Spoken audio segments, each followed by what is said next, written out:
Yung guys, balik loob. Ano yun tawag doon? Balik loob ulit tayo sa pagbablog. Nakatingin. Ha? Nakatingin. Sakto lang.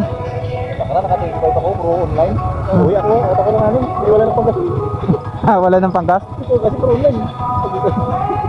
Ang hirap ako tayo kayo ng kwenta para makauwi lang ako sa sikat. Panguwi lang. Oo, online pa naman. Pero may panggasan ako kung dalawang oras ka natin. Sayang no? At binahay mo na lang. Ha? Binahay mo na lang. May translate ito. Ha? Wala nga akong dalang budget pero dito online ko lahat. Eh ganon? Yun lang. Ay bro, buong gabi na yun. May dalang oras pa ako.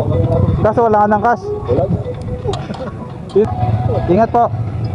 Iyon ang mahirap sa panahon ngayon dahil sa taas ng bilihin at sa presyo ng gas, sapat na lang ang kinikita ng rider para mabuhay sa araw-araw. Gas, kailangan mo pang hirapin para makauwi ka sa iyong pamilya. Guys, balik loob. Ano yun tawag doon? Balik loob ulit tayo sa pagbablog.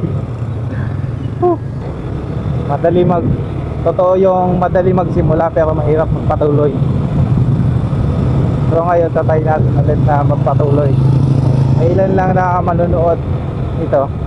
Tutuloy natin ulit. Isang mahalaga ay consistent ka sa ginagawa mo. Kahit konti lang natin.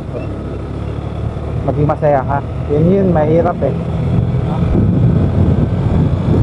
Mahirap mo magpatuloy dahil may mga kailangan unahin. Pero ito sasabayin natin at subukan nating ituloy ulit. Mas masaya at mas enjoy natin ang bawat oras sandali habang buhay pa. Sabi nga nila, ituloy ka lang at enjoy mo lahat. Process na di mo napapansin. Doon ka na pala sa pinapangarap. Kaya good luck sa atin lahat. Laban lang kahit di pinaglaban. Aray mo. Meron kayong suggestion? Titingnan natin kung magandang gawin kung wala pa ako na ang mag-iisip. Ano kayang magandang gawin? RS sa atin lahat. Kita-kits sa next video. Ingat and ride safe. Peace out.